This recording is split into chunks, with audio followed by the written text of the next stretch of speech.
Therefore, when you hear about the Salle Ateneo rivalry, the first thing that comes to your mind is the men's basketball competition, where both schools are established championship contenders year in and year out. Since the early 2010s, however, the rivalry has since expanded to women's volleyball, which has already gained mainstream popularity. With LaSalle already a powerhouse in the league and Ateneo making significant strides to form a competitive squad, it was just a matter of time till both of them collide in the finals. And that moment finally came in UAAP Season 74, which would later turn out to be the first of 6 consecutive championship matchups between the two teams. The Lady Spikers are aiming for a back-to-back, while the upstart Lady Eagles are looking to pull off a Cinderella run in their first ever finals appearance. Enjoying a thrice-to-beat advantage by virtue of an elimination round sweep, the defending champions saw their winning streak come to an end in Game 1. They, however, managed to bounce back in Game 2 to put themselves in a position to clinch their 7th UAAP Women's Volleyball Championship. International referee.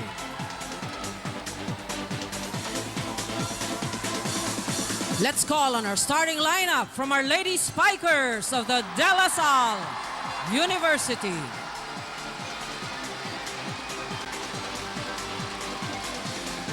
Let's start off with jersey number 1, Maria Micaela Esperanza.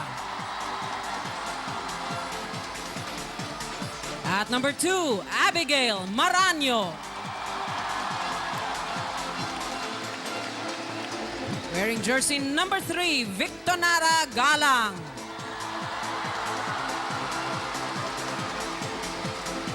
At number 7, Michelle Gumabaw.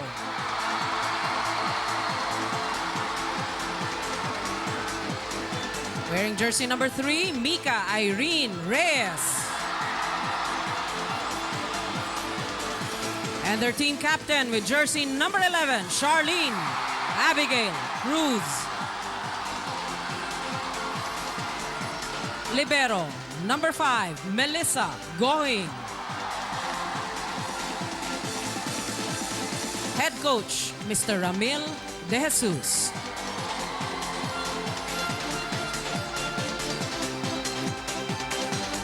Let's call on our Lady Eagles of the Ateneo de Manila University. Wearing jersey number 2, Eliza. There is the starting 6 for your Ateneo Lady Eagles.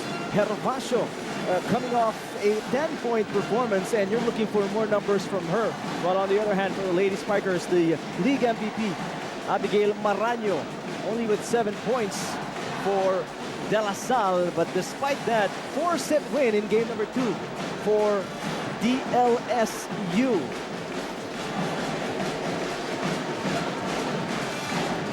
Lady Spikers looking to win it all here today, while Ateneo looking to defeat LaSalle only for the 2nd time this season, but that 2nd win will be big. That's right. The players are now getting ready, and you can feel the vibe actually. Just looking at both squads, you already feel the intensity. The game hasn't even started yet. I don't even need to see the players. The crowd makes me feel the intensity. And if that will tell the story of the match today, an ace from Eliza Valdez, it could be a very good afternoon for Ateneo. But obviously we can't tell the match just by the first serve. Yeah, that's right. Although she scores that point off the libero of LaSalle, Melissa Going. Ito na yung sinasabi natin, the consistency. And the next attempt of Valdez sends that one out. But, it's still too early here in the game. 1-all, set number 1, Maraño serving. And both liberos struggling to start the match, as we see an error from Ateneo, from Denise Lazaro. Let's find out the game plan of the defending champions as we check in with Tiff Atendido. Yes, Eric, think like it's a 3-game series. Kalimutan na ang thrice-to-beat advantage and think that this is the last game for the season. This is the motivation that Coach Camille gave the ladies Spikers. With that, team captain Jack Cruz also added na yun yung mindset nila para they will forgo complacency at talagang kakalimutan na yung advantage para all out sila. Now with the approach for this afternoon's game, Coach Camille asked for more consistency from the ladies, wanting to see more set plays this afternoon. I asked Coach Camille what's up with the setter switch-up he's been doing. He says that setter Mika Esperanza is having off games, and even if Coach Camille is confident to her at masanay ang team sa kanya, it's not the time to take that big risk.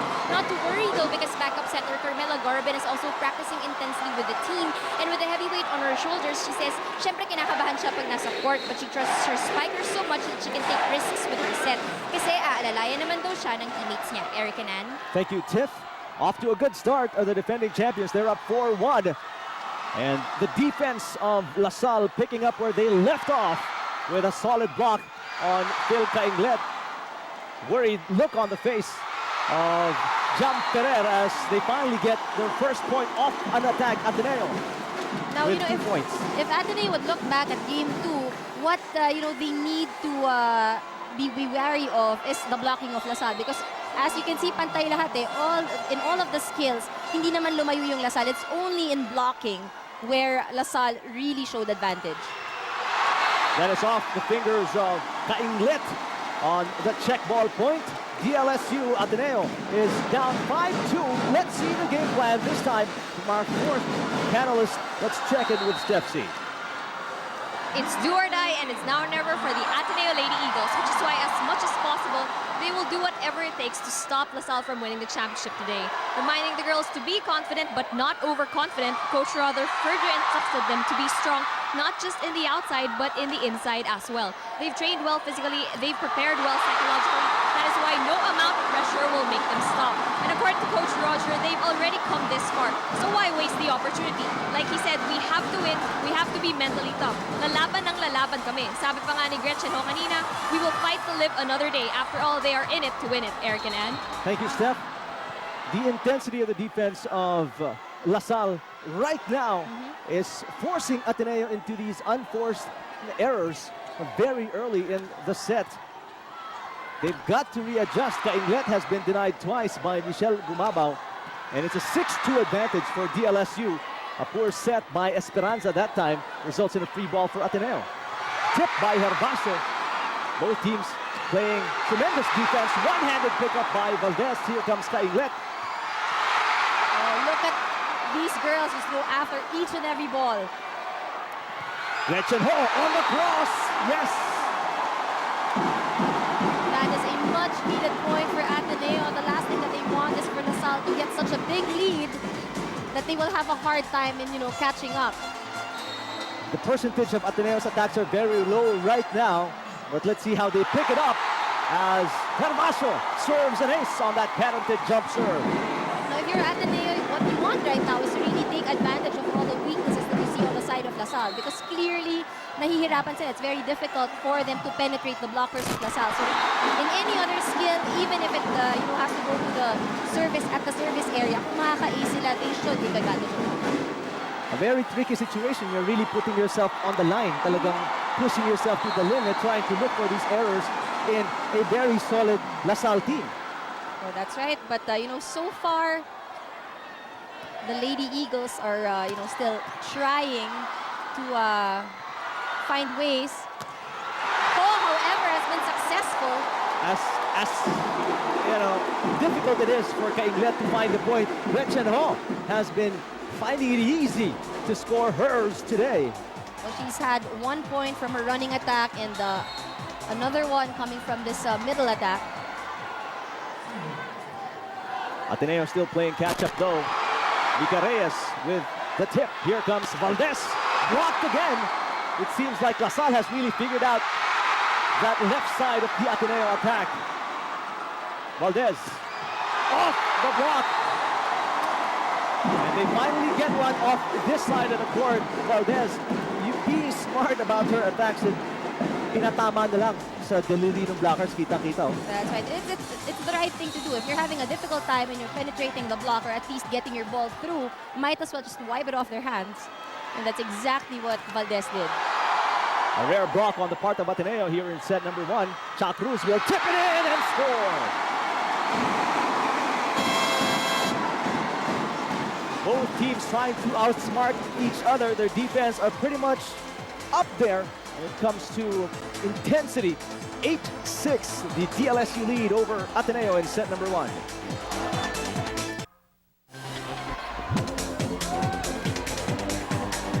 Cha Cruz denied the first time, but she's smart enough, she's a veteran. She knows what to do the second time and finds that opening behind the blockers of Ateneo. And these are the qualities that you want to see in the attackers. I mean, from both squads, actually, you've seen it. Si Cha Cruz, hindi makapasok yung palo with a normal attack. She drops the ball. Earlier, Eliza Valdez trying to hit the ball hard, but realizes that she can't, wipes it off the hands of the blockers. So ito yung mga gusto mong makita na adjustments from the attackers from both squads, especially at this point. A rare flub on the serve by Mika Reyes. As tall as she is, that was a very short serve. Then he on even her hit the part. net. Exactly, di man lang umabot sa net. Intensity on the faces of the players here today. Ateneo, there is no tomorrow if they lose here today. Gretchen Ho serving 7-8. Cha Cruz off the net. Valdez got an opening. Ateneo asking for a check ball. No check was called by our officials. LaSalle inches ahead by 2. Team captain Cha Cruz getting ready to serve. Going back to that report by Tiff.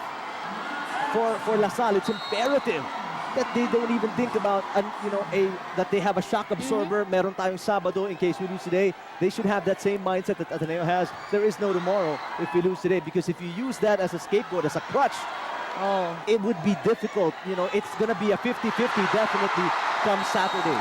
That's right, that's right. And of course, if you were LaSalle, yes, you have a one-game advantage, you'd have to look at it in a perspective of a game, for example. There are teams, when you're up 2 sets, nagre-relax ka in the 3rd set. And I guess it's the same for them at this point. No? They have a one-game advantage. They have they won 1 game.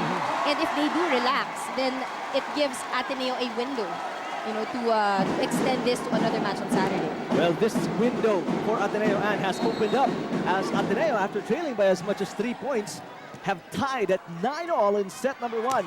Maraño off the block. Mika Esperanza has really done an excellent job of distributing the ball. Madalas makita Maraño palagi pumapalo, pero ngayon she's given touches to Mika Reyes, she's given touches to Aragalang, to Cha Cruz, Abigail Maraño. So it's a very well distributed attack system for the Lady Spikers. Herbacio gets a touch.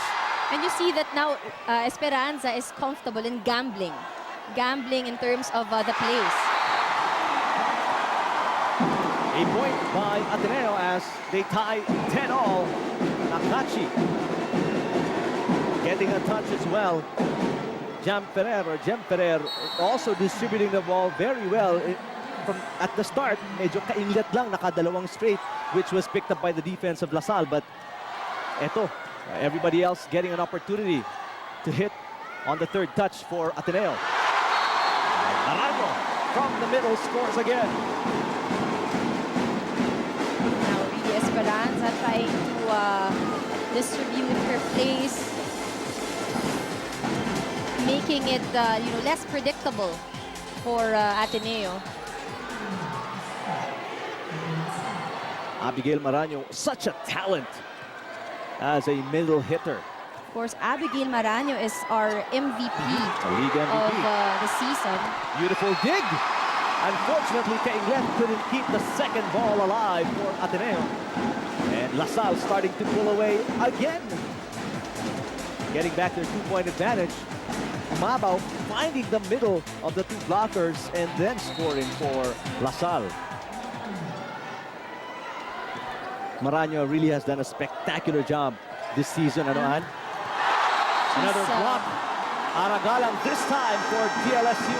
They've developed a wall on those open hits of Ateneo. Napatawag ng timeout si Coach Gorayev. Let's listen to Ateneo. Pagtanong nyo, makikita nyo yung kamay ng bracket, doon kayo makita sa ere. Hindi yung sa baba, nakagano na kayo, wala pa patay kayo dyan. Bill, kailangan ka maglaro. Dumaan yung bola sa ulo mo, hinayaan mo tumama sa net. Hindi mo tinupot sa taas. Para maitaas ka agad yung bola. Ha? Yan, meron tayong backline. Kakalimutan ha. Higit na yan eh. Kaya hahaba na ng ulo. Sige, relax ka konti ha.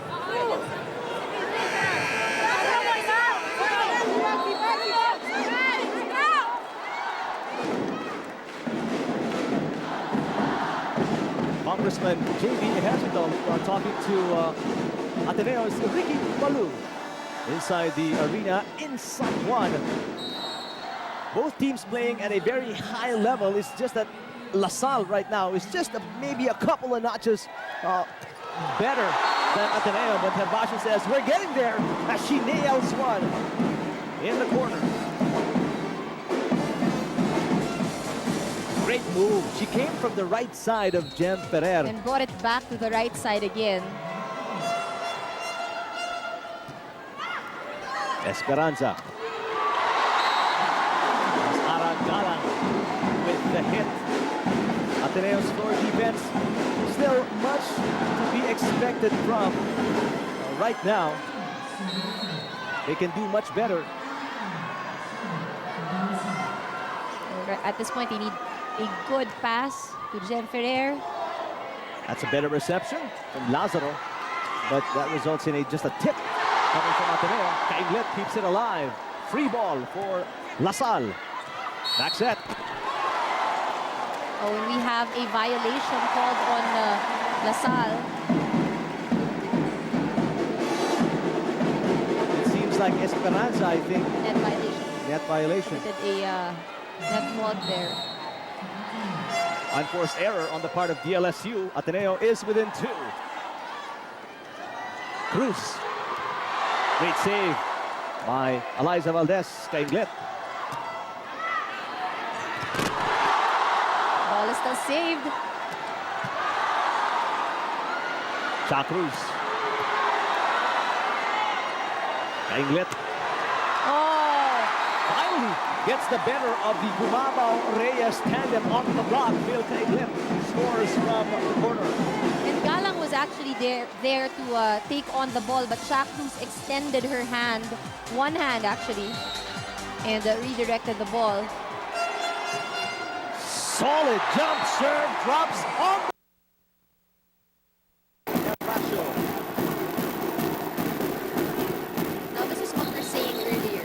In every aspect of the game, be it at the service area, you have to make sure that what you give La Salle is lethal. Hindi ka pwedeng, relax lang and just sure ball over. What you need is to make sure that everything can actually be converted.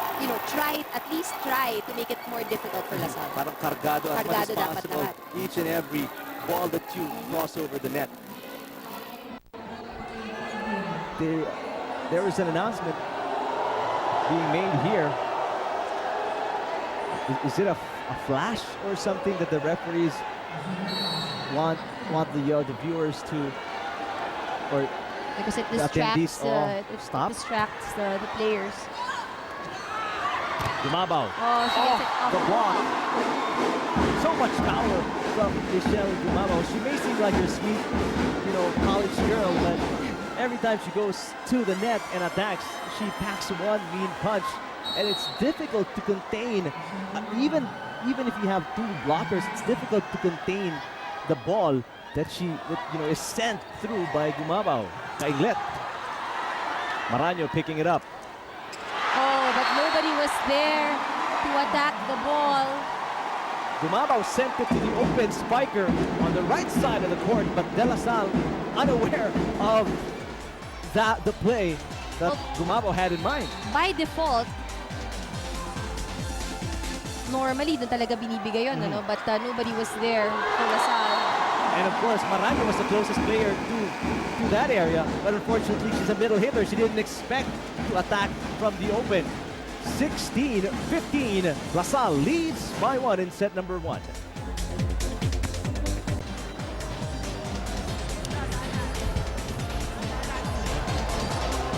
Take a look at the crowd that have gathered inside the arena in San Juan. As early as 10 o'clock, some of these guys have made their way here.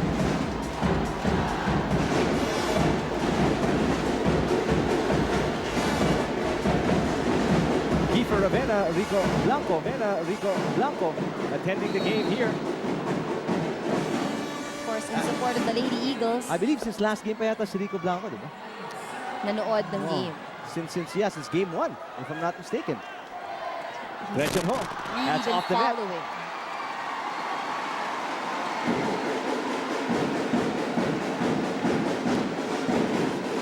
(17-15) as La Salle again put some cushion between them and Ateneo.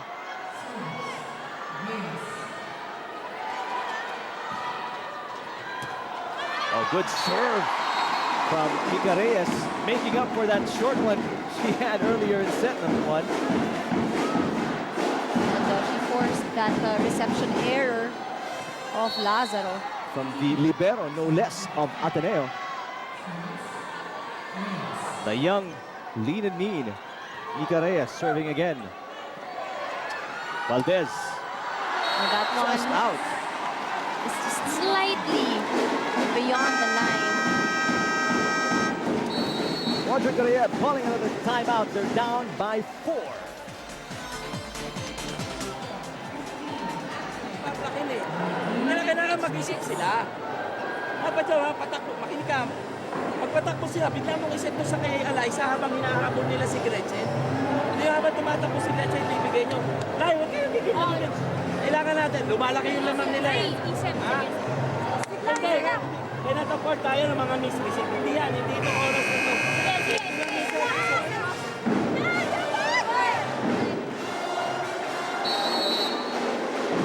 Addressing some issues on the floor, Coach Gorayev.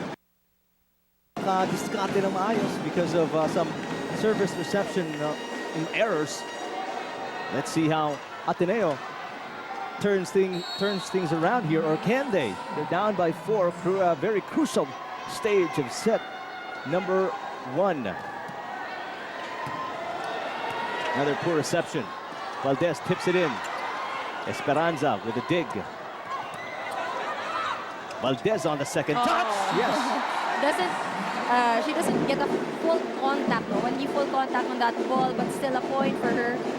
Slightly a miss hit for Valdez.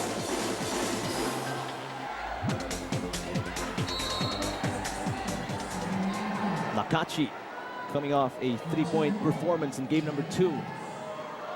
Gretchen Ho serving. 16-19. Margallo with the hammer.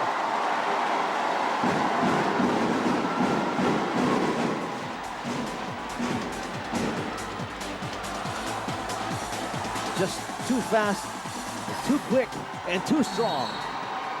What timing between Esperanza and Margallo for that point. 20 serving 16.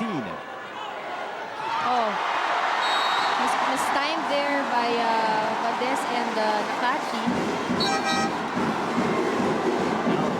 Gorayev making an adjustment, putting in Mary May Tajima, the tallest Atenean on the floor.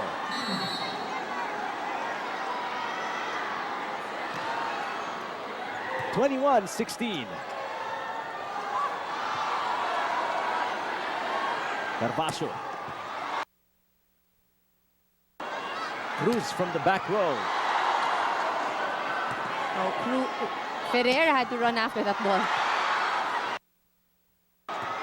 Easy over. Coming from Marano. Here comes Valdez. Stretched out. Galang with a free ball. Valdez soaring in. Such height Valdez takes the ball from. Galang blocked by Tajima. Oh, and it falls right at the line. Marano. Lucky break for Ami Marano. It was a broken.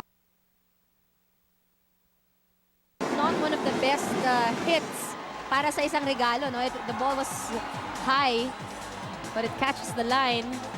The entire Ateneo set here was at the net. Kaya nakalibre ng puntos ang La Salle. Top angle That for was Valdez. close to the antenna. You know, this rotation might be a little bit week for Ateneo.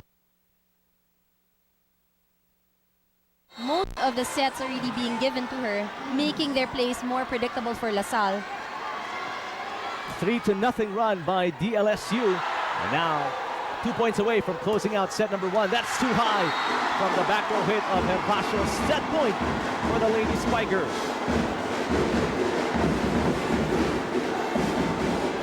Set point, but I don't see Coach Roger signaling any substitutions at this point, so he will stick with his current 6.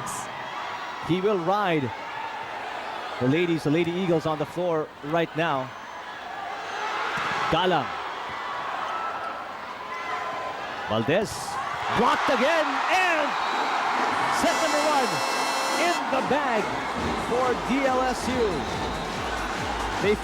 They started off with their strength, which is blocking, and they finished it off with an offensive block that closed out set number 1. Take a look at how consistent they are, really trying to be, making sure that they stop it in the front line, stop it immediately. Beautiful defensive play at the net, more so than any other for De La Salle here in set number 1, as they win it 25-16. And they are 2 sets away from their 7th championship. We'll be back with set number 2 right after these.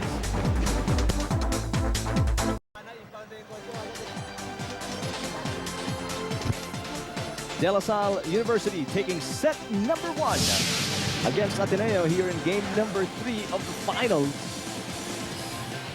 Well, looking at the first set, it looks like the same story we've seen in game number 2, where LaSalle really dominated in terms of blocking. We saw how they really challenged the offense of Ateneo. Ateneo had a difficult time in penetrating the blocks of LaSalle, but they were able to find ways eventually, but it still wasn't enough, especially at the end of the first set. LaSalle did what they do best and scored a bunch of points off their blocks, but also commendable, obviously, were their attacks from Gumabaw, Cha Cruz, Aragalang, because they dominated. And as we said earlier, looking at attacks, pantay lang yan, Ateneo and LaSalle with 9 and 10. But what really made the difference is the blocking of LaSalle. 5 block points here in set number 1. Service aces, it's 2 for LaSalle, 3 for Ateneo. So if you'll, kung ikaw yung Ateneo, what you really try is, to find ways to get your ball through the strong blockers of LaSalle. That's what Alyssa Valdez has been trying to do, pero in that instance, unsuccessful. She goes long. Mahirap, no? I mean, how do you counter something like that? You're trying to shoot over the arms or arms that are above the net by about 2-3 feet, and you want it to drop at the back row. Well, you said it earlier, no? It's like hitting the ball straight into a wall. At this point, the blocking of LaSalle really is a very big threat to Ateneo. But we've seen also that there were a lot of plays na hindi rin nahuli ng LaSalle. And perhaps for Ateneo, they should try and vary the plays that they execute. Nahuhuli lang sila if dire-diretso lahat sa open spikers. The more predictable that they become, the easier it is for LaSalle to block. Gumabaw. One-handed save by Lazaro. Back row, Kainglet. Maraño with a tip.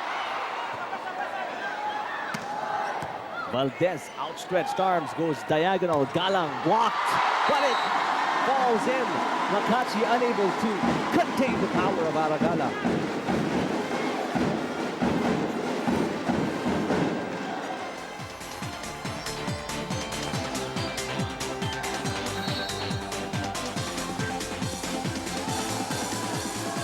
Two serving 1.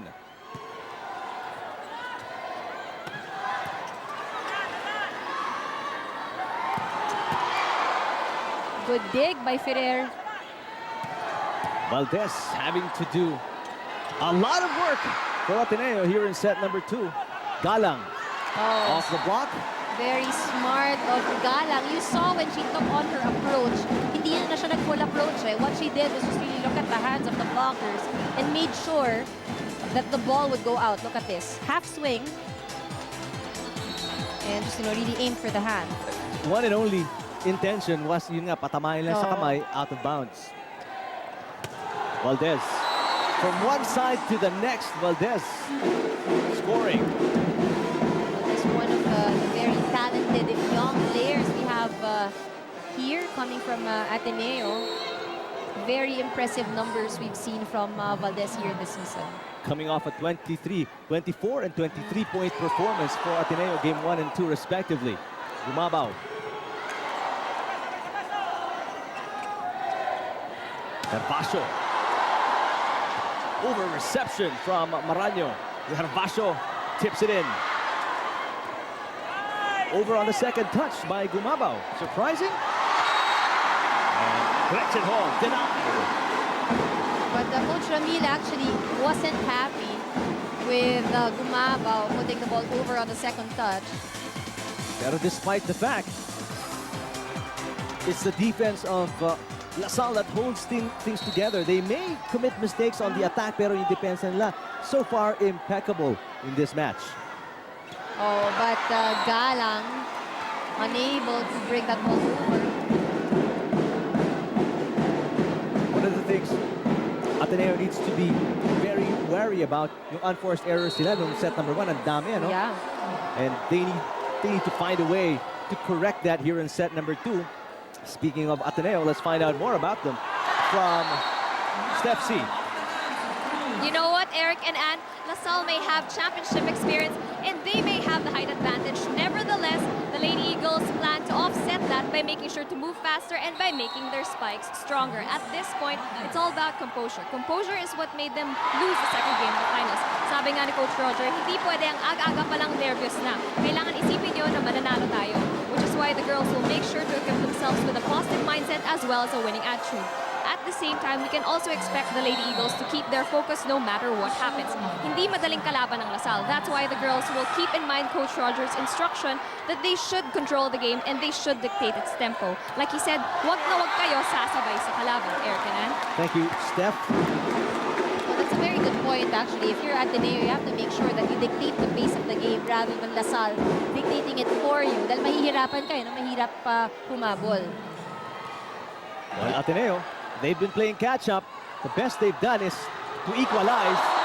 And every time tumitiget ang Ateneo, LaSalle goes to the team captain, Chuck Cruz, with that point to put LaSalle up by 1. Speaking of LaSalle, let's check in with Tiff Atendido. Yes, Eric, everyone should be a leader on the court. Coach wanting every player on the court to play their A-game. He reminds the girls, tapos na ang first set. Kalimutan na natin yan. Let's forget the advantage and be more consistent. If not consistent, more consistent. 99% of our minds should be working and 1% emotion. Coach asking to keep the consistency and focus. Simple reminders for set to include to zone out. Wala tayong naririnig. Forget the drums and the crowd. Di pwedeng sabayan at pagmadalian sa Ateneo. Focus on floor assignments and matchups. Lastly, no overconfidence on the court. Just the right attitude, Eric and Ann. Thank you, Tiff. Well, it's all there. Pero obviously, that's easier said than done. But so far, the Lady Spikers are achieving what their coach instructed them to do. Just zone everything out and perform like how we practice on a regular basis. Now they're up by 3, 8-5 in set number 2.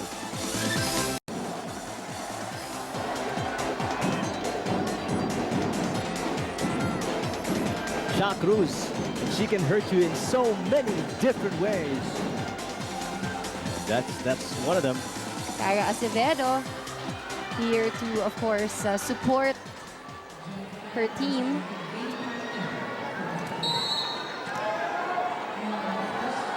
Mika Reyes. And the Lady Spikers lead by 3, 8-5 over Gretchen Ho and the Lady Eagles. Tumugot na si Coach Gorayev as he puts in Ella De Jesus. Good call by Reyes. Sensing that the ball was already on its way out. I noticed in most of the reports and in the interviews earlier, isang consistent na sinasabi ni Coach Ramil, no? He's always reminding his girls not to think about the advantage.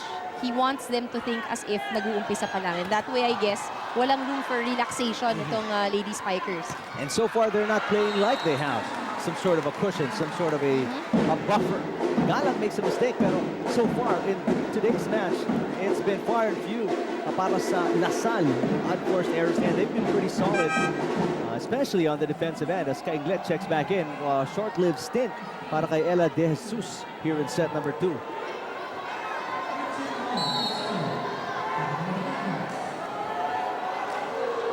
Ateneo with a 3-point deficit, 6 serving 9. Maraño reaching. What hang time for Maraño as that ball seemed to be going away from her, but she found that extra split second up in the air. She kind of clipped the ball and get it in. And she got it at the tip of, yung angle niya. So, very good angle there for Maraño. Seems like LaSalle can do no wrong this afternoon as Galang on a gentle, easy tip-in for the Lady Spiker. 11-6. Takbo lang yung bola eh. Kung sino nandun sa open, titignan mo kung anong ginagawa ng kamay. Kung alam mo naman, kung dadrap yung bola, nakataas lang naman niya. Kung papalo yan, nakayong kamay, nakandun sa likod. Tinatap lang niyang gano'n eh. Yung ginagawa natin sa kanila, ginagawa sa atin eh. Hindi natin gawin sa kanila yan. Game yung bola. Andiyan lang sa tabi mo yung bola kanina, hindi mo kinuha.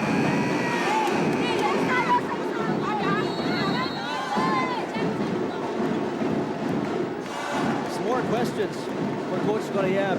Questions poses challenges to the players. Ba't di natin gawin yung ginagawa ng LaSalle? Because they clearly show that they could do it. The win in game number 1 was exactly that. They fooled LaSalle with so many plays, such a variety of attacks that LaSalle didn't know what hit them. Pero ngayon, tulad na nabanggit man, Ateneo very predictable throughout the entire match. You know, if there's one thing that Ateneo has to always keep in mind, we are actually the only team here in the UAAP, here in season 74, that managed to beat LaSalle. And, you know, that tama ka that win in game number 1 should, really build up their confidence. And at this point, parang nakikita lang natin there are a few lapses here and there, but what you're looking for is someone to really step up and bring in the points. And from there, I think everything else will follow. Ateneo can't seem to get a good rally going on in terms of points. I use the term rally as well because nakakuha silang dalawa.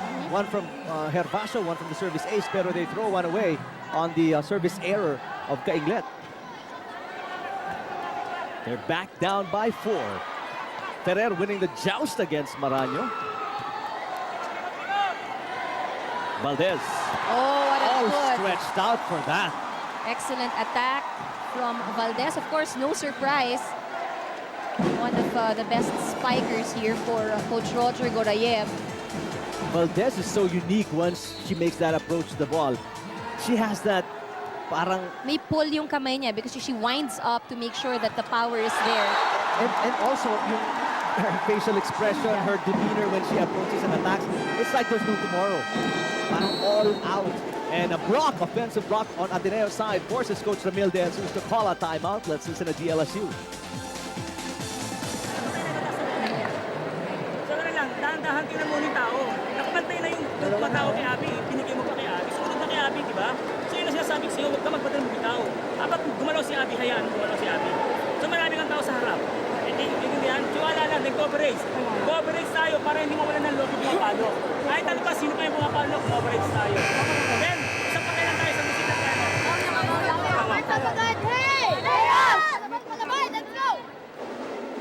That's how intense Coach De Jesus is right now as tumawag siya ng timeout coming off a 2-0 run by Ateneo, trying to make sure to halt that run by the Lady Eagles. Coach Gorayev and the first and the second referee calling for a stop on the play. We will resume now as there was, I think, si Diane Castillejo is trying to shoot a story about this finals. Unfortunately, yung lighting ng equipment was going directly at the players. Obviously, a distraction. Oh, And despite the timeout by Coach De Jesus, Ateneo is on a 3-0 run after being down by 4. They are within 1. All, of course, courtesy of Valdez. Safe serve from Jem Ferrer. Maraño rejected, but the ball is still alive. Great effort by Cha Cruz. Free ball, Ateneo. Oh, Valdez gets a taste of her own medicine from Gumabaw. That seemed like the ball didn't clear the net. The set was a bit too low. Back to a 2-point advantage para sa DLSU.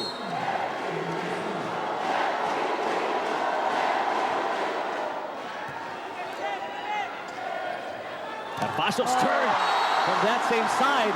And again, this defensive tandem of Gumabaw and Reyes, and just impregnable para sa Ateneo. Perfect term for this is that you got roof. Look at that. I think it's not really the height of the jump, no? Nitong dalawang blockers ng LaSalle, but it's really more of the timing that they have against the spikers of LaSalle, of Ateneo rather. Galang. Seems to be no check. That ball out of bounds. Point for Ateneo. Galang unable to brush it off the blockers. Ateneo has never led against LaSalle here in this match today. Reyes. That height advantage. Shouldn't even jump as much. Such, such a move para sa LaSalle. I mean, she didn't have to jump, and she took it so early na hindi pa nakakaangat yung Ateneo blockers. Nakatawid na yung bola sa net. Let's see what Ateneo can do. I mean, this is not the same game that we saw from the Lady Eagles previously. Tip by Herbacio. Gumabaw rejected. Gumabaw with a tip in. And what a strategic push from Michelle Gumabaw. She finds the one corner unguarded by Ateneo. And LaSalle takes us to the second technical timeout of set number 2. 16-12. Back to a 4-point lead for the defending champions.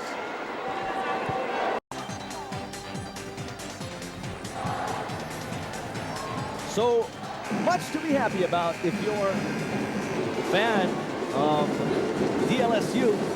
You're up 1-0 and up by 4, 16-12 here in set number 2.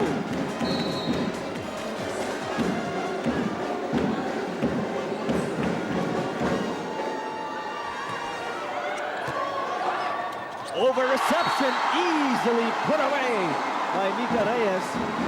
The struggle sa reception pa rin para sa Ateneo as Denise Lazaro unable to contain a not-so-loaded serve coming from Aragalang. And again, yung height ni Mika Reyes, parang tumingkad lang yata, no? Oh, very big advantage for her. Back row, Kainglet.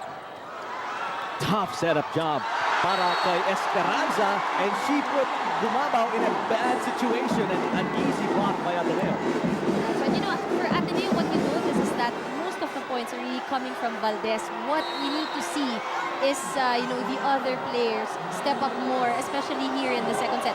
Normally, you would see a lot of points coming from Phil, and at this point, although yes, she's doing quite well, hindi ito yung game niya. You know that she can do even more than what we're seeing now. She was the second leading scorer in game 2. She Kainglet with 13 points, and indeed, without even looking at the numbers, she had plenty of touches in game 1 and game 2 in the finals. Pero ngayon, I think one of the reasons why maybe is she's been checked a lot by the defense of LaSalle. Either she's discouraged to hit, or Jan Ferrer is trying some other, parang play. Pero right now, she gets across, talking about Kainglet. And she tries again, off the block, and Kainglet, that will only help to build her confidence in this very crucial set number 2. That's right. But itong si Phil Kainglet, we've seen her play. We know how smart she is as an attacker. What they need at this point, it needs not be the flashy attacks, pero ang kailangan nila talaga plays that would be converted into points. But errors like that won't really help their cause. Sayang eh, these are wasted opportunities for Ateneo. They know that they're down by 4 points earlier, now 5. And if you give away points from, service errors, sayang eh, it's a giveaway for LaSalle. It's the biggest lead of DLSU in this match. And ito, Kainglet starting to feel it, scoring her second straight point here.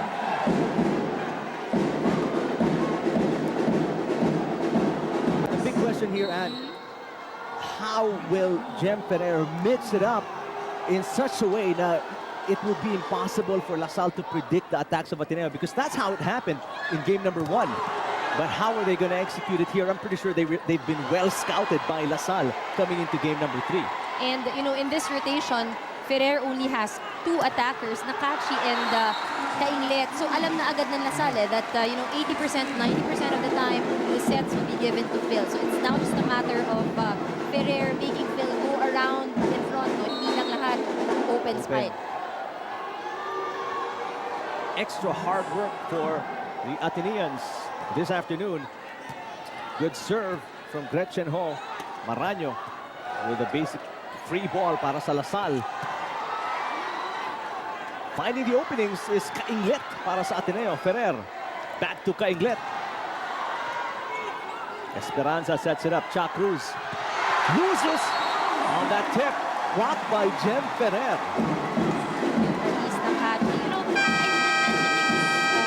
mentioned we'll talk about that later. It's a timeout. Pakinggan natin ang LaSalle as Ateneo is making a huge run.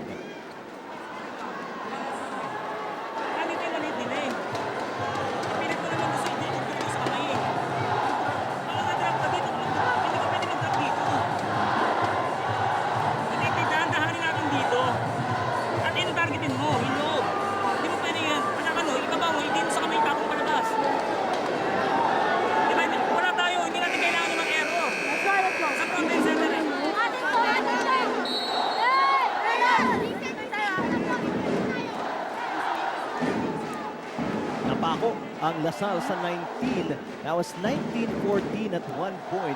A 3-point run by Ateneo. They are within 2 points, and obviously a cause for concern para kay Coach Ramil De Jesus.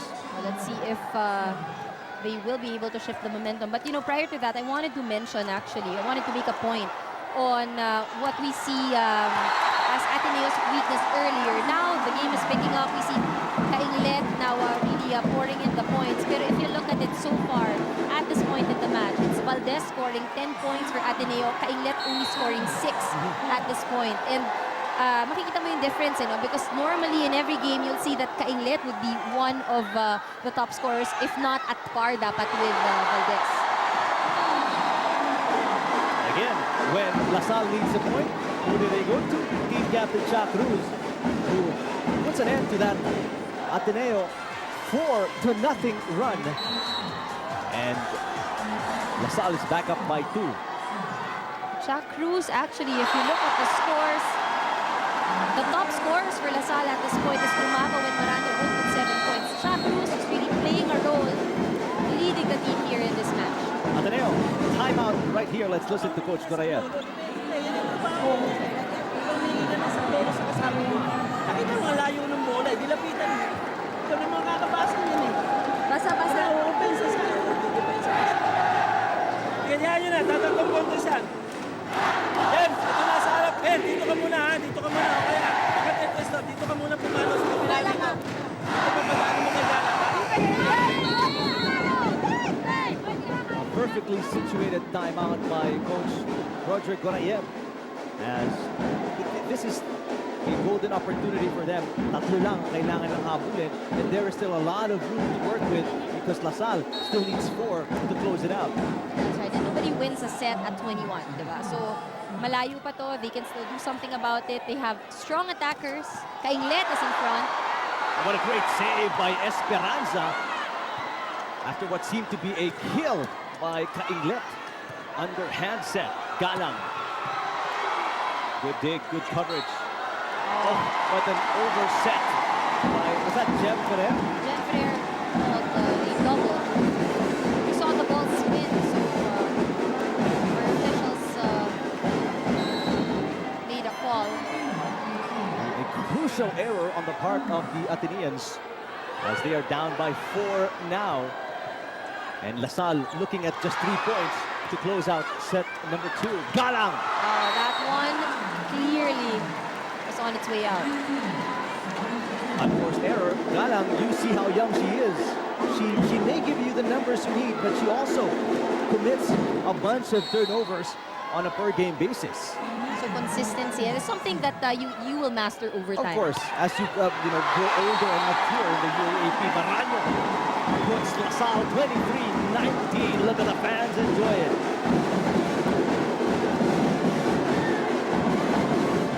Look at how intense. And these the pep squad gets louder and louder as we go to the end of each set. What a high arcing serve from Ika Esperanza.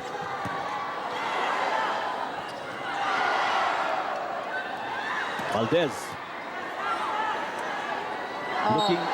Poor setup by Esperanza. Esperanza was still running when she held the ball. So double was called on her. A rare mistake on the part of Esperanza. She commits about maybe 1 every 2 games.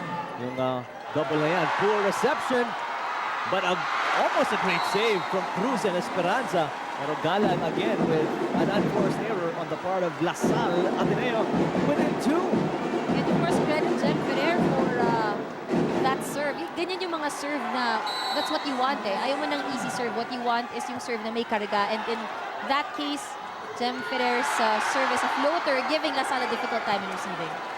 LaSalle has been making these amazing saves so far in the game. They may be free balls on the part of Ateneo, but the defense of LaSalle really holding up, and tignan natin doon. Sobrang eager na sa mga Ateneo. Nakatch yan, eager to block the ball. Overreaching on the part of the Lady Eagles, and LaSalle at set point 24, serving 21. Chance of MVP as Maranyo serves. But saving 1 set point is Z Hervasio.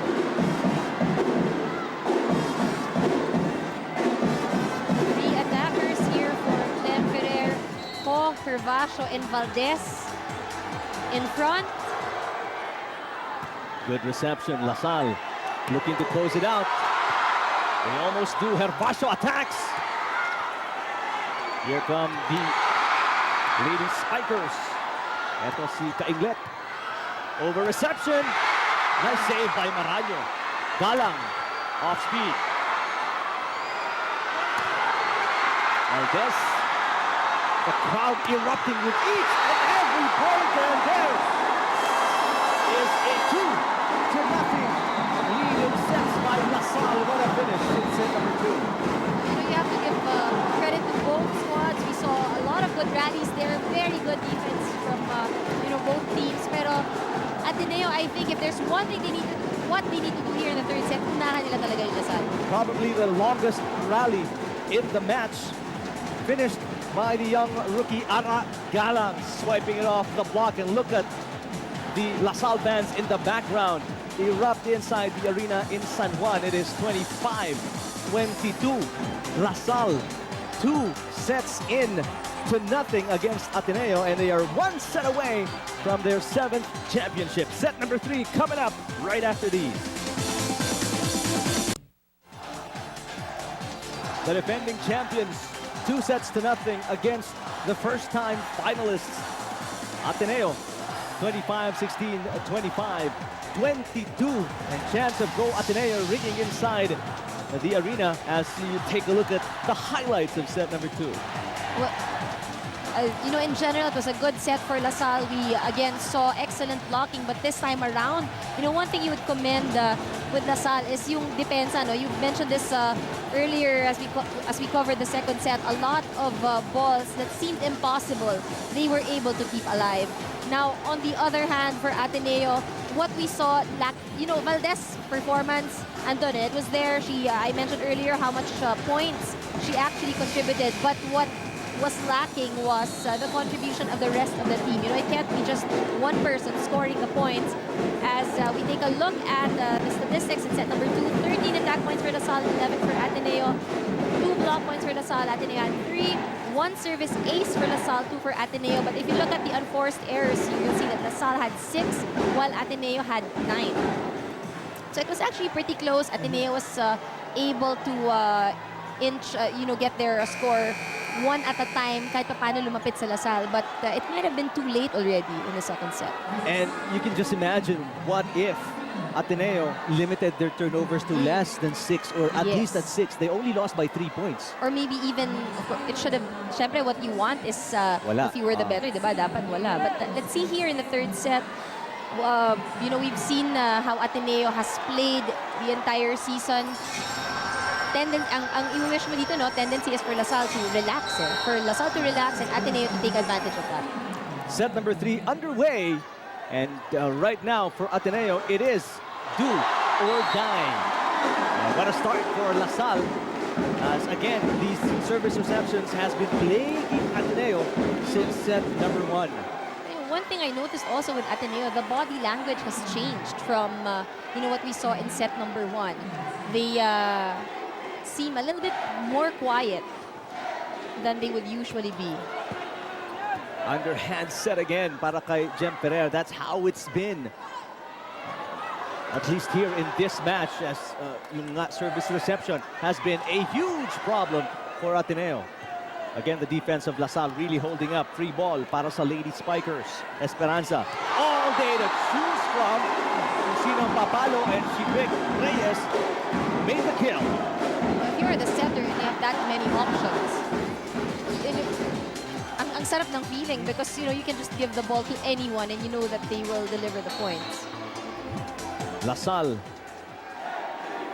23 points away from their second straight championship. Nice dig from Kainglet. Valdez. Umamaw plays center, and Aragalang a little too eager on that hit. And the point of Ateneo, the first point of Ateneo here in set number 3, coming off an error from LaSalle. Jem Ferrer hasn't, had a decent set for her attackers, mainly because wala pa silang nakukuhang magandang pasa. And, Jem Ferrer is one of the best setters that we have here in the league, but they're not able to maximize her for today because of the lack of first ball. The score is 2-all, pero big difference between how these two scores have been made. For LaSalle, it's been all through attacks. Para sa Ateneo, dalawang errors yun ng LaSalle, kaya sila nakapuntos. Pero bumawi si Reyes, scoring her second point here in set number 3 to put LaSalle up 3-2. Let's check it with Tim Ateneo. Yes, Eric. Yesterday during practice, I was able to talk to Team Captain Chuck Cruz. Sabi niya sa akin, kung dati nag-e-enjoy lang sila at mas nagyayabang sa court, ngayon mas mag-e-enjoy at mas magyayabang daw sila kasi syempre sa court lang naman yon. I mean, Anne would know she to be a former volleyball player. Some confidence helps boost your confidence. Now, with a crucial set on hand, Coach again reminding the girls to forget the advantage, asking the girls to relax more. But insofar, as nagmamadali sila at nagpapadala sa crowd, composure is key and certainly no room for error. Really hard to zone out in a crowd like this. I asked the rookies how the experience is like. First time in the finals against Ateneo ba. They all said more excited than pressured and they just really want to win for themselves, the coaches and the fans. Eric and Anne. All right, thank you, Tim. Very tense moment, Anne, especially for these players. It's tough to contain your emotion, but at the same time, you have to be focused, you have to be 100%. Because obviously, konting distraction lang will take you out of your game. That's how that's how difficult it is for these athletes, for these volleyball players. Some people would think it's all about the skill, it's all about your mindset in the game. But bukod doon, tama si Rep, you have to zone out because you don't have, dapat hindi mo minamind yung crowd around you if they're booing you, if, whatever is happening outside, you should keep your focus within the game. But that's tough because we're looking at maybe 5,000-6,000 people inside the arena, all shouting together in unison. That's tough. Let's go courtside one more time and check in with Steph C. Huwag niyo isipin ang sarili niyo, said Coach Roger, further emphasizing that they have to work together as a team. In line with this, he needs the girls to limit their errors, to work on their reception, as well as to fight.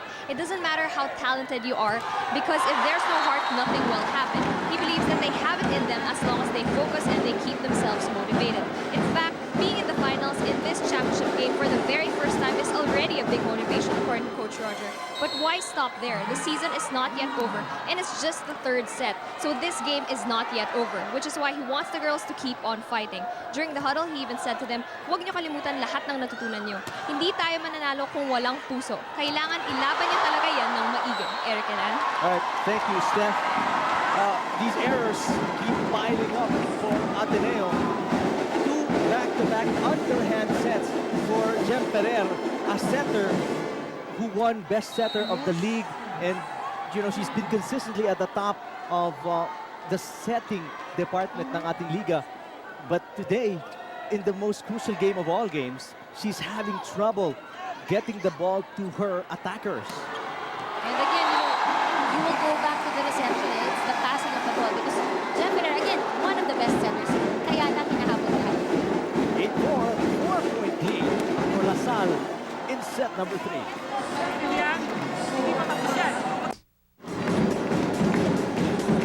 Former Former LaSalle players there, Alarca, Lepping with Paul, also former player of UST.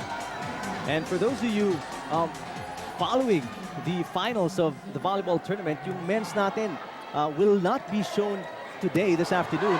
It will be on Studio 23 tomorrow at 2:30 in the afternoon. Just to give you a heads up, because it will be on the news anyway.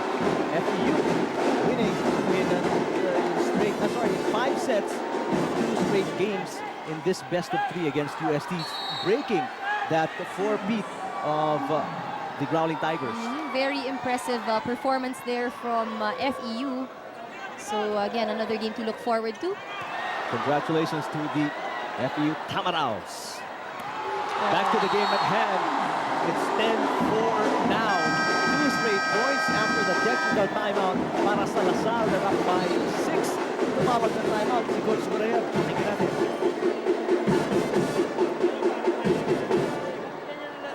Ilaban nyo, girls. Anong nangyayari sa atin? Ilaban nyo. Kung sinabi nyo lalaban talaga tayo.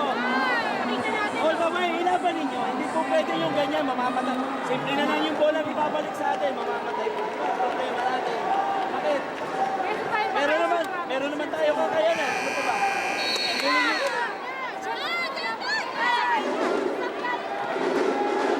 A hint of desperation on the voice of Coach Morayev. It seems na ever since set number 1, La Salle wants it more. They're showing that they want it more than Ateneo here in game number 3.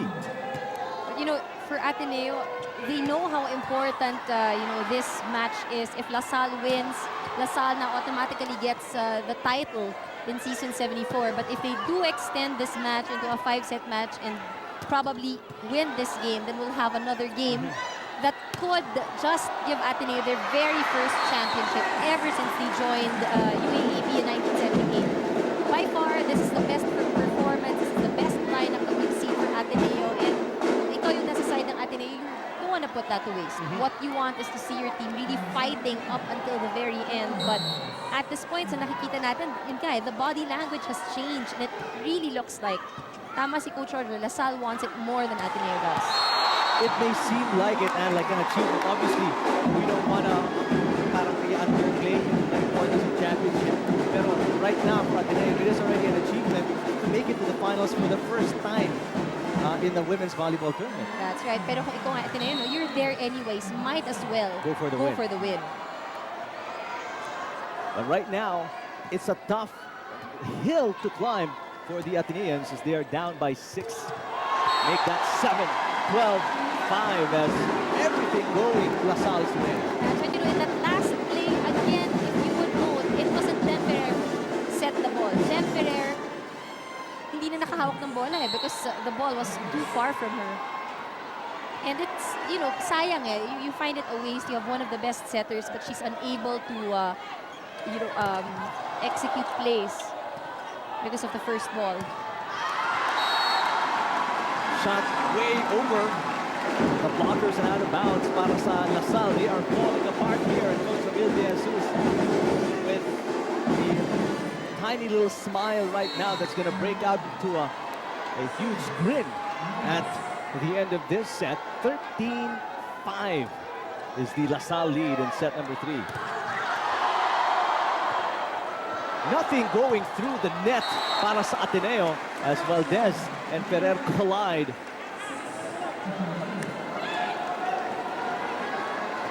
They do get that point, pero hirap ang Ateneo to buy a kill in this, especially in this set.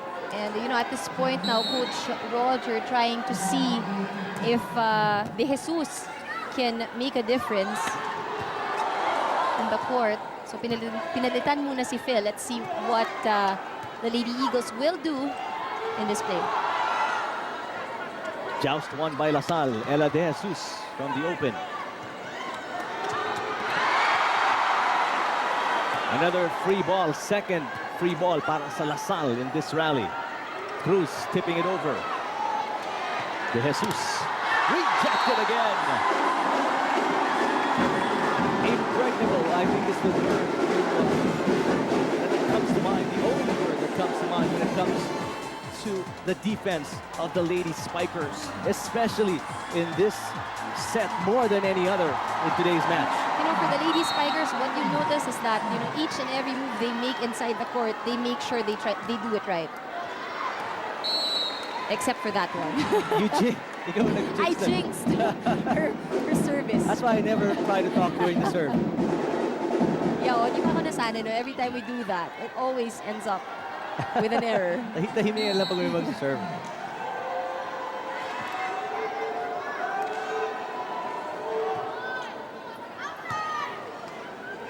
LaSalle has doubled the output of Ateneo, 14-7. Aragalang with a miss. She babied that attack, but not enough power for the ball to clear the net. And ito yung sinasabi mo, no? Si Galang is still a very young player that you still see her commit these kinds of errors. Although her skill actually, na-recognize na natin, no? She won the Best Server Award and she's also our Rookie of the Year. That's how good she is. Si sana Eliza Valdez would contend, but unfortunately she sat out her first year because of that transfer from USD to Ateneo. That's why she is now technically a rookie. Yes, para sa Ateneo. she's on her sophomore year. She had her residency for 1 year. So technicalities. 15-8. A worried look on the face of Jem Ferrer. You don't see it, but she's sort of developing a frown already. But it's tough. You're Ateneo, you're down 2 sets to nothing, and you are down by 6 in crucial set number 3. Good serve by De Jesus.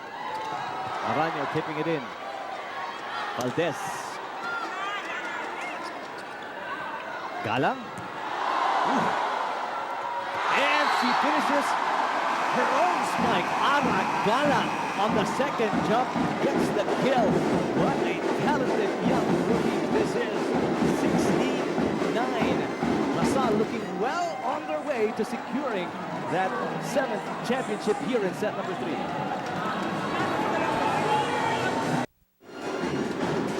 The Ateneo crowd chanting one big fight. The big question is, does Ateneo still have a fight left in them? Here in set number 3, they are down 16-9 and down 2 sets to nothing. And they can't seem to get a good solid attack going because most of the receptions have, you know, gone awry. And hirap na hirap si Jem Ferrer. Kung nakita niyo doon, another underhand set for Jem Ferrer.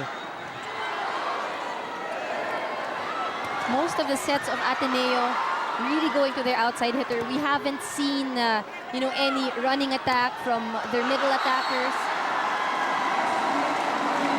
Valdez asking for a check. And no contest coming from, no contestation coming from Coach Roger Carayev.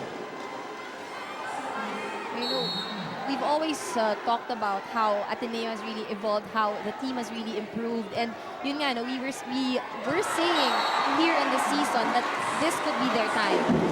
And the players, yung mga sinasabi natin, tinitingnan natin dati, these are the rookies.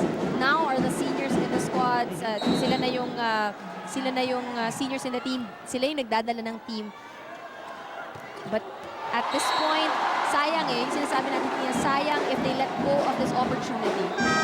It is slipping away at this point, and the biggest lead of La Salle at 8 points. Coach Gorayev calls another timeout. We'll listen in.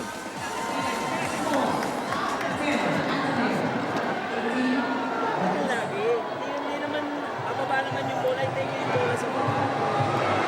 Diba? Pinapalo pa lang niya kasi yung bola sumusunod ko. Guys, pagtsatsagaan niyo, huwag niyo kaya pagtsatsagaan niyo, isa-isa lang. Kaya na akong timeout. Last timeout ko na to. Kaya bahala na. Huwag kayo magmamadali sa offense. Dahan-dahan niyo. Bago ka pumalo, tingnan mo yung blocker mo. Saan yung bola? And Coach Gorayev has used so many words, has said all the right things, but it seems yung Ateneans, the Lady Eagles, have not responded here today. They need motivation. I don't know how they're gonna get it because Coach Gorayev has done everything right. Pero yun nga, the body language, the form, the attack, the plays, it hasn't been there for Ateneo since set number 1. And you know what they need at this point is a leader. They need someone who will get them together as they play inside the court. Ngayon, wala eh. They're playing individually.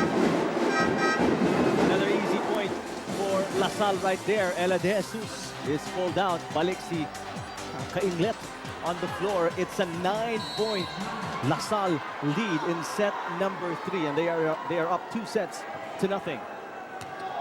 Another poor service reception from Ateneo.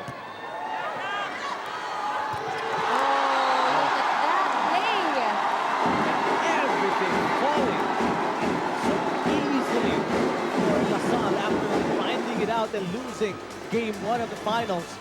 And it was a grueling 4 sets in game number 2. It seems like a dream match, a dream game para sa La Salle with how easy things are going their way. Another, well, almost a service ace para sa La Salle right there, but it's a free ball nonetheless. Tipped by Mika Reyes. The defense of La Salle, very solid. Unfortunately, the second touch by Gumama falls through. But it's a 10-point, make that 9-point advantage they're sitting on right now. It's a 9-point advantage for La Salle. But, you know, the game doesn't end at 20. Ateneo can still do something about it. Let's see how they will try and stop La Salle. Oh, but look, even the breaks of the game, things as little as a net violation error is being called on Ateneo, and it's not helping their cause. 21-11, 4 points away from their second straight championship. And if La Salle closes out this game here in the third set, I bet no one really expected na 3 sets lang to with how the first 2 games turned out. But another net violation from Ateneo. you know, I think the Ateneo squad right now, looking at them, they seem clueless on what it is exactly that's happening to them. I think stunned would be the word to use. That's right.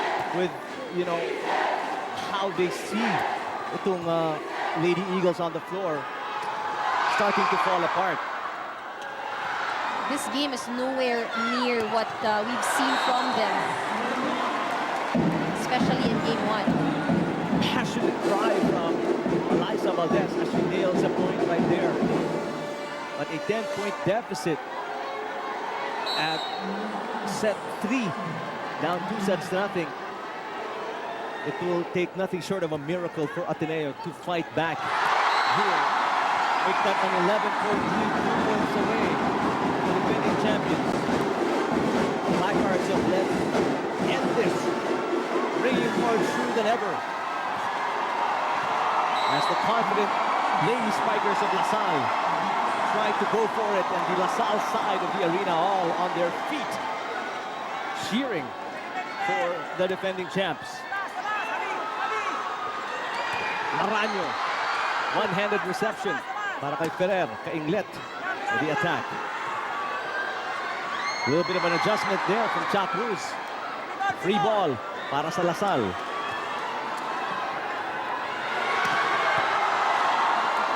Good dig from Lazaro. A touch on Gumabao's part. This has been done before.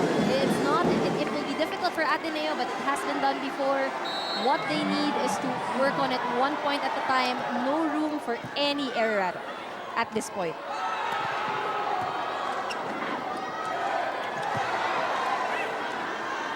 Cha Cruz with the floater. Kainglet, team captain. Two team captains becoming very active here. And Cha Cruz, rightfully so, puts De La Salle University at championship point 24-13.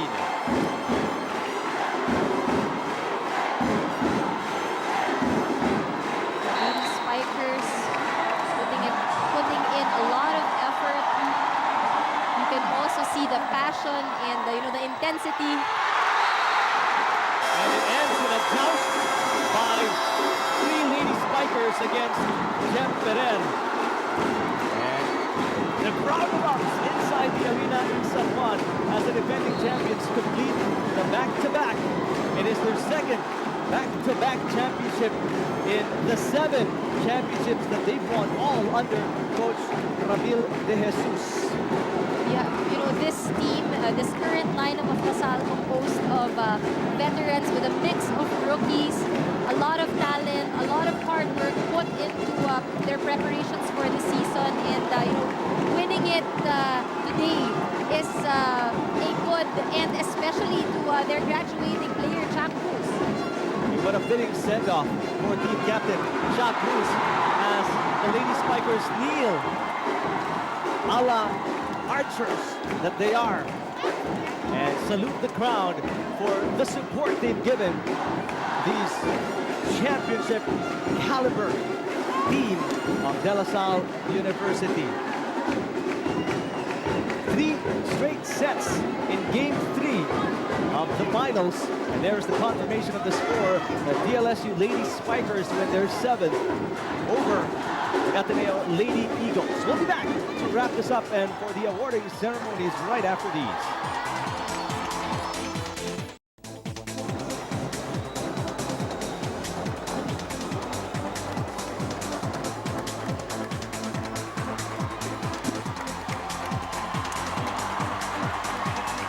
In game number 3, the defending champions ended all, win 2 games in a row after losing game number 1 against their nemesis. The first loss they sustained this season after a perfect eliminations at 14-0. Let's listen to the words of the best player and team captain, Cha Cruz, right now with Tip Atendido. That's right, Eric. Our player of the game, Cha Cruz, team captain Cha Cruz. Hello. Okay, second year mo in your college career, you wanted to quit playing volleyball, and now you're back-to-back champion. So what's the feeling right now? Super happy kasi once na binigay mo yung heart mo into it, si God maglalagay sa'yo in the proper place. Anong message mo sa mga nanood ngayon, sa mga fans nyo? Thank you po. Thank you so much for your support. You've been there from the start and up to here. Sana po tulungan natin support yung Lady Spikers next year. Alright, congratulations, Cha Cruz. Eric? Thank you, Tiff. What a performance. Double-double, 12 points, 11 on attacks for the defending champions. As you take a look at the championship shirts, now unveiled. I was hoping for some balloons to come down from the rafters, pero not the case.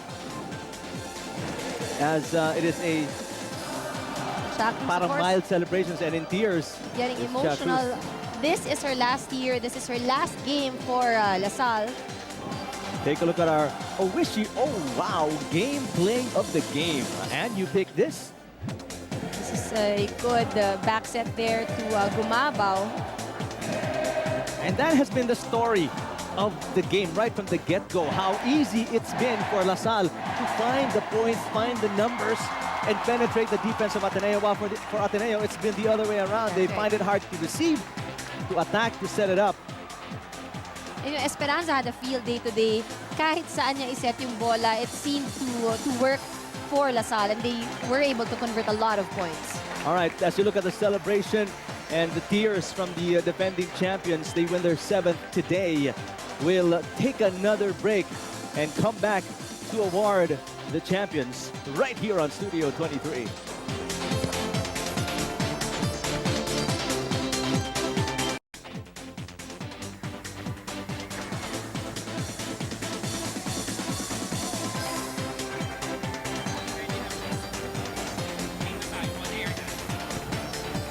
Good afternoon, ladies and gentlemen. It is time to give recognition to the teams that have excelled in the women's division of this 74th season of the UAAP.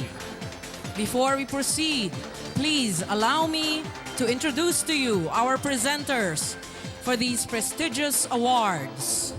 Let us welcome our UAAP Season 74 Board of Directors. Mr. Emmanuel T. Fernandez, UAAP Secretary and Treasurer, Ateneo de Manila University.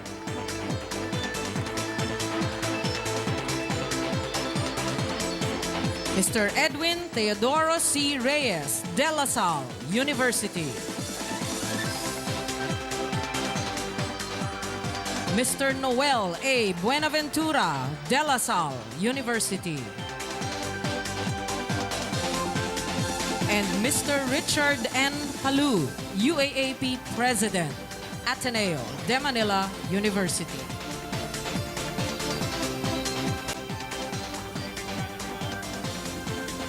Let's call in UAAP Season 74 Women's Volleyball Tournament awardee.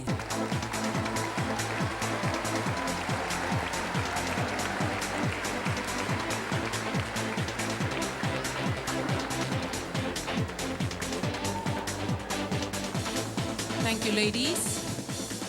And now,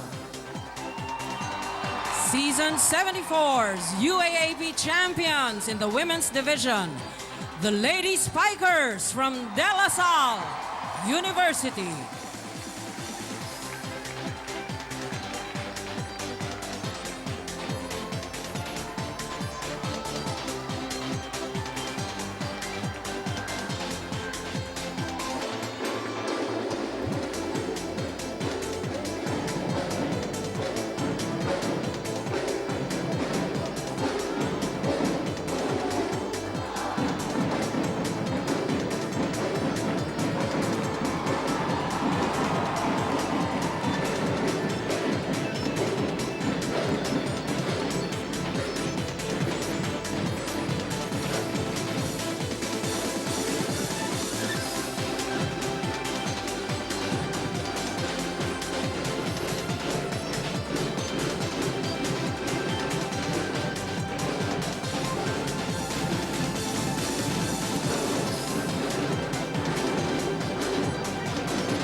Thank you, ladies.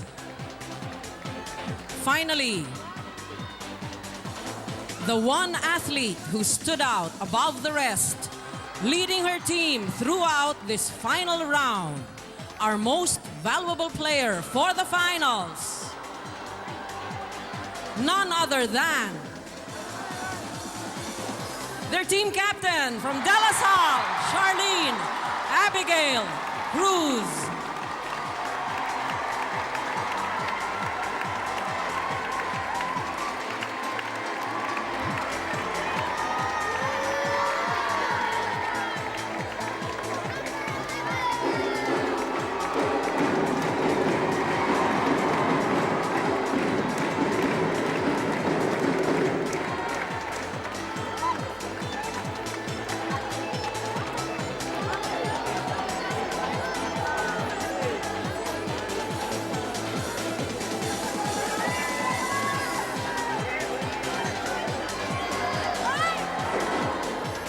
playing in her final season for the Lady Spikers of De La Salle University. Cha Cruz, a fitting farewell as she wins finals MVP as De La Salle secure their 7th championship.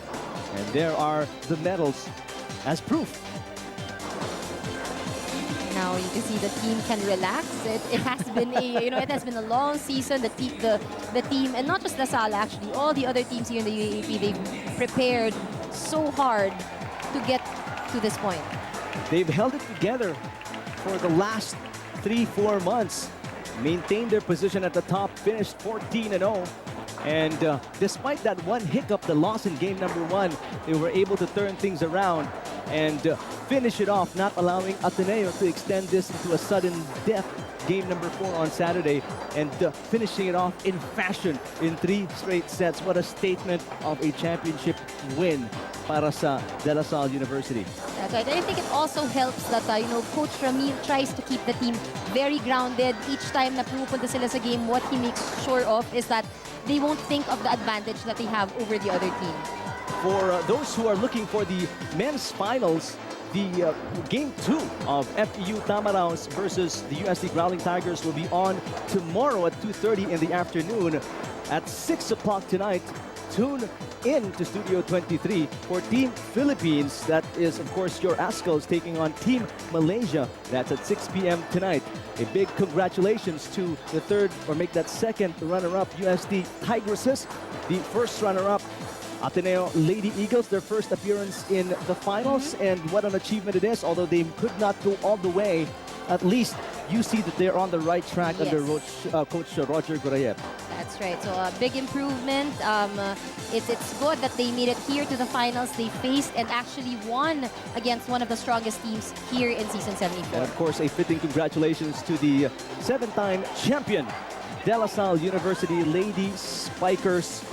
And that wraps it up for our coverage of the volleyball tournament of season 74 of the UAAP. Thanks to our director, Abet Ramos, and producer, Ada Bayuga. And of course, to the excellent ABS-CBN sports crew covering the games for you on Studio 23. For Steph C, Tiff Atendido, and my partner, Ann Remulla, I'm Eric Tepan. We'll see you again next season. It's been an awesome coverage of the volleyball tournament of season 74 of the UAAP. And this is brought to you by ABS-CBN Sports.